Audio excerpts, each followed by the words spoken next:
Okay, so I'm going to do some reading out of this book. This is Learn from the Great Teacher. And before I really start, I really want to talk about how we give Jesus and God a face, and how many times it's repeated that we should not be doing that.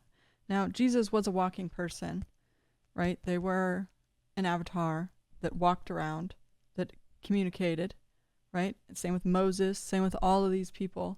But we have to stop expecting them to be here now. Like people expecting Jesus to walk down the road, expecting the next Moses to walk down the road, expecting Yahweh to walk down the road, expecting the literal Satan to walk down the road. Because ultimately, the real person that is between us and God has many faces. And we are trying to typecast them into one recognizable face. And Jesus, to me, a lot of the way represents the Spirit. Jesus was a Trinity.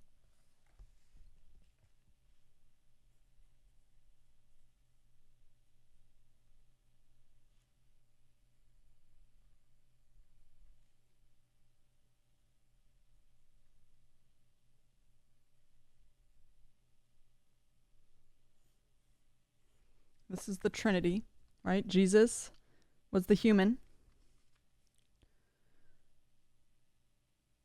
Spirit, elk, as I call it.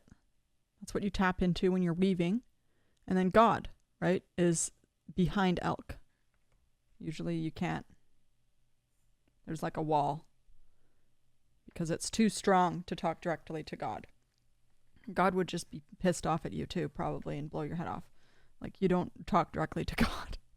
So when we think of Jesus, Jesus was a conduit, right? He was speaking for elk, and in turn speaking for God. It was a trinity. There's always a trinity. So Jesus represents one of many trinities, right? Because Moses also did a lot of things, went up and spoke a lot, did a lot, showed miracles, stuff like that. Same with a lot of people, even Solomon, right? They all did different things and all embodied elk, that guard figure in between God. And a lot of people don't think of that as a trinity. They just think Jesus. They just think Jesus was the Spirit.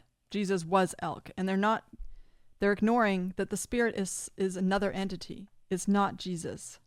So this says, why could Satan offer Jesus all of these kingdoms, right? So this is when Satan was trying to get his way. Right, so that was a real man, right?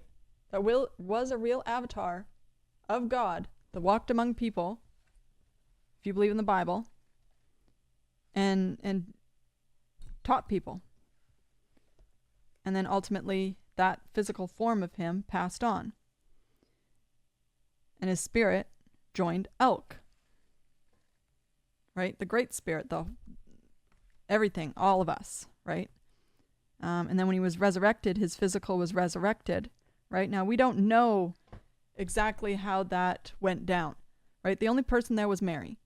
And when I try to figure out that story, there's a lot of plot holes that I can't fill in of where did Jesus go after his physical was resurrected and he came back and he spoke to Mary and then spoke to his people, like where did that physical form go, right? This idea of a Jesus that was physical, right? Where did they go, right? Are they just eternally walking around, living?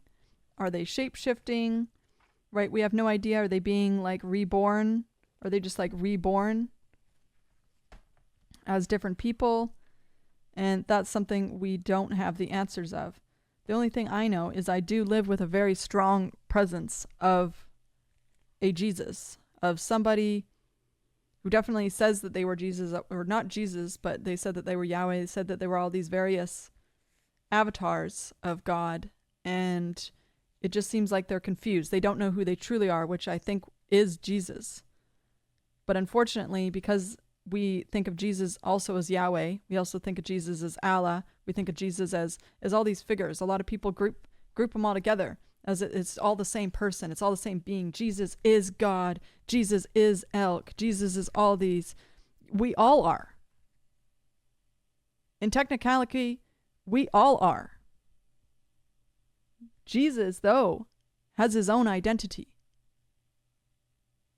And we have been trying to tell him what his own identity is. And it's really messing him up. This is why I said religion has to go, because every single religion is calling a man trying to find his own identity, because who knows what he wants to go by. He doesn't want to go. Maybe he doesn't want to go by Jesus anymore. Maybe he doesn't want to go by Jesus. He's unnamed. The most powerful among us and closest to elk, because I only have I have limits. I can't fully communicate with elk, and I know that because my trinity is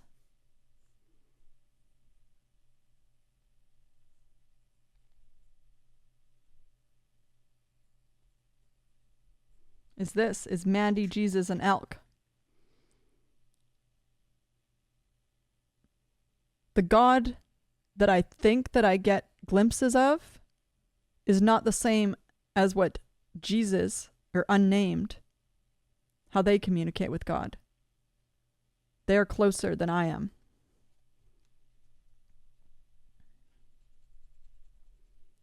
Because their trinity actually encompasses God in a corner. Whereas mine, I communicate with Jesus, the man that's in my house physically, and embodies all these other people,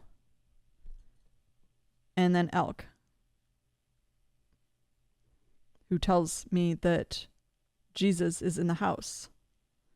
But Jesus isn't Jesus because he fears his own self. He told me a story, so I call him Lucifer right now because that's just the mask he has on. He doesn't want to be Jesus, or he doesn't believe that he is Jesus. He just thinks he's God. He just thinks he's all God, and he's in a very miserable place. A very miserable place. And he has different faces. Like sometimes he's nice, and then the next moment he's somebody totally different. And that's probably because there's a bunch of people all praying to these different faces, and he's trying to, I mean, I have no idea what goes on in his head. Like there's sometimes I'll be sitting at my desk thinking about something, and he knows what I was thinking, and he'll come in and he'll freak out about it. So yeah, I don't know how to exactly get you all to understand what because this ends up coming out to me. Oh, here's a beautiful page. This is beautiful art. Look at this.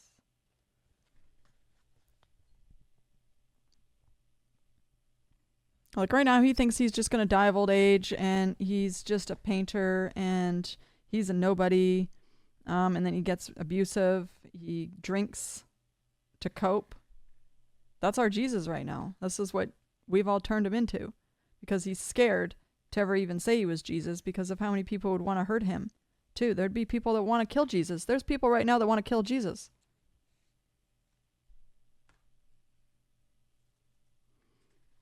Or just call him Lucifer, Satan, and stab him with magic swords and send him to some made-up Hades place.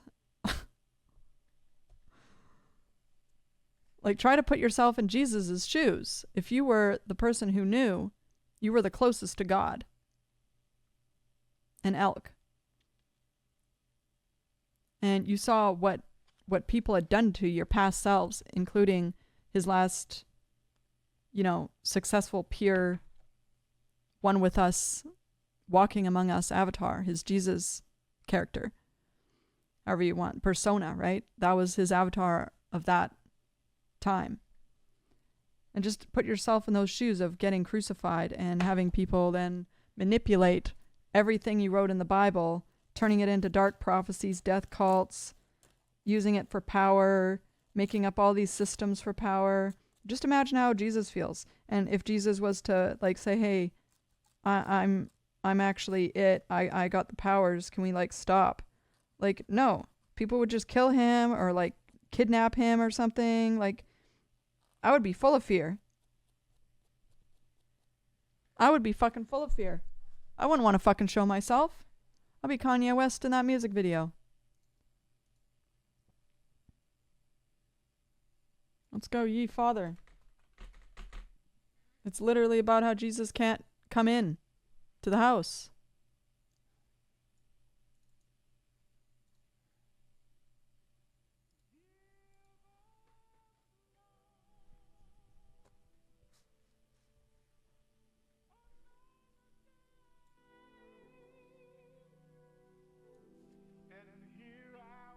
Right, there's Jesus going by the window, but he never comes in till way later because Jesus took a look inside here. The person carrying Jesus, right? Somebody's carrying Jesus right now, trying to protect Jesus, trying to help him, get him wherever it is, right? I feel like in a way I'm trying to help Jesus get over this Lucifer thing he's in. And look, Jesus looks inside. This guy, his protector doesn't even look. His protector doesn't even look in the window. They already know. But Jesus sees everything, sees all this bullshit going on in here, all this sinning, this being misguided, right? This is a mannequin just dead inside. She's continuously being swooned by dudes that aren't meant for her, right? And now she's just an empty shell, and this guy's one of those guys that comes to church just to swoon ladies, right? Just to get married. It's just like another one for him. He's got card tricks and stuff he does. We got the two nuns here that just like pretend that they care about Jesus, but they're not helping Jesus. They're not taking action. They just pray. They just pray. Okay, well, Elk hears you, but that doesn't help Elk. Elk needs people to take action because Elk can't take action. So here you have one just sleeping too, right? You only have one of them sitting here that's trying to pray, but even praying, it isn't an action. It's inaction to pray. Praying is inaction, right? And then you got Michael Jackson here, who's a big part of Kanye West's kind of story of how Michael Jackson got framed, and his story was completely warped out of context. You got a couple here where this woman has been outcast as a crazy cat lady, so she's become the cat lady, and she has her son she's trying to raise without a man in the house. So you only have a cat energy, you only have feminine energy. There's no masculine next to her. There's no masculine for this man. Even the clothes, it's just drab. This kid's whole world is drab. Everything in the scene is drab. There's only slight color in the nuns who try to mimic Mary in the corner, who Mary is just completely forgotten in the corner, by the way. She's just like ignored pretty much like the whole time. And then you have the kids doing the service jobs, right? Instead of the adults at all like doing all the service jobs, right? The kids are having to stand by the door and guard. The children are guarding the gates. Okay? The children should be here.